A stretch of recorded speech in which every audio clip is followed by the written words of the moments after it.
Assalamualaikum warahmatullahi wabarakatuh.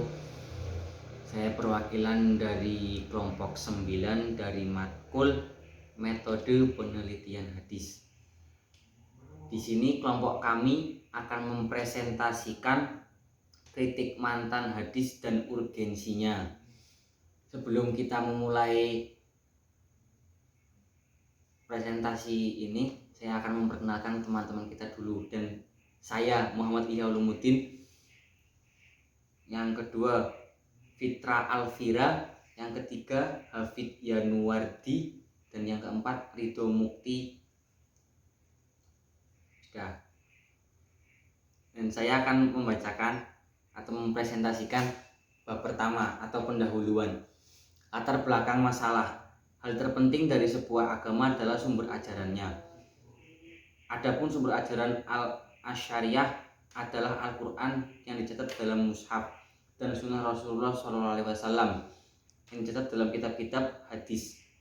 Islam diikuti oleh pemeluknya karena berisi wahyu Al-Quran.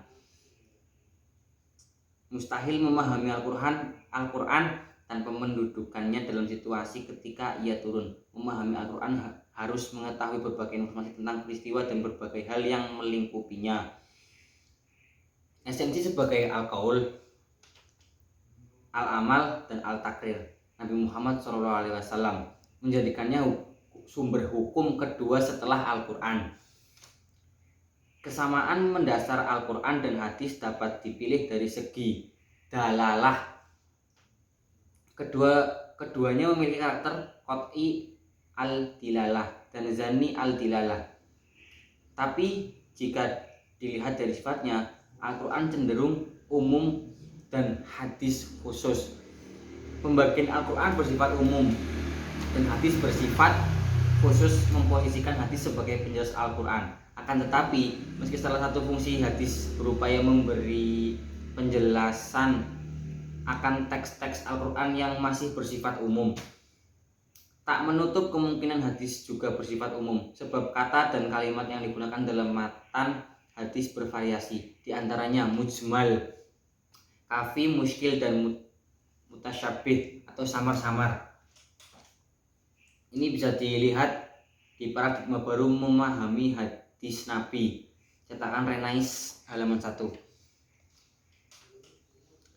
Informasi agama yang terkandung dalam Al-Quran, ayat tertentu dan surat tertentu tidak menimbulkan keraguan. Sebaliknya, informasi agama yang terkandung dalam hadis tertentu masih menimbulkan pertanyaan tentang siapa rawinya dan keautentikannya dari Rasulullah SAW. Periwayatan Al-Quran secara langsung dan terbuka kepada para sahabat yang jumlahnya banyak dan kemudian menghafalnya menjadi tingkat keautentikan Al-Quran tidak terbantahkan. Tidak demikian dengan hadis. Penyebaran hadis yang semakin banyak dan meluas juga menjadi pemicu kemunculan matan-matan hadis palsu atau maudhu yang sulit dibendung. Perhatian ulama untuk meneliti matan dan sanad hadis makin bertambah besar karena jumlah rawi yang tidak dapat dipercayai riwayatnya semakin bertambah banyak. Mereka pun merumuskan kaidah dan cara untuk melakukan kritik atau seleksi hadis. Kita langsung aja ke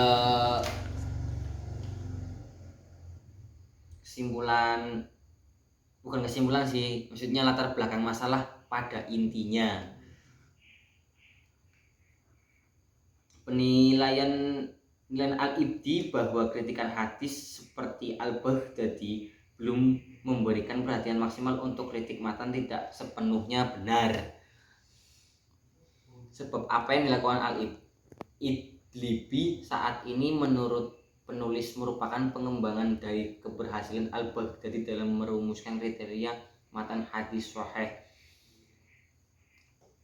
Hal serupa juga dapat diterapkan dalam mengungkapkan keberadaan illah pada sebuah hadis dengan mengkonfrontir atau memperhadapkan antara hadis satu dengan hadis lainnya yang setema. Maksudnya satu frekuensi atau ya yang hadis sahih, hasan, dhaif, seperti itu. Untuk menguak apakah ada pertentangan atau tidak, jika kemudian ternyata ditemukan pertentangan, tentu ada sebab yang mengakibatkan pertentangan itu terjadi. Misalnya sebab adanya ziyadah atau tambahan dalam lafal, 2 idroj, sisipan dalam lafal, yang ketiga maklub, pergantian lafal atau kalimat, yang keempat ittirob, pertentangan yang sulit dikompromikan pada lafal, 5 musyahaf, perubahan titik atau tanda baca, dan muharraf, perubahan syakal tapi hurufnya tetap. 6 tidak sejalan dengan riwayat siqot lainnya. Faktor tidak adanya illah pada matan hadis bisa disebut sebagai kaidah memior kedua untuk titik matan. Adapun sebab pertentangan yang terkuak bisa dijadikan turunan atau kaidah minor dari kaidah mayor tersebut. Wis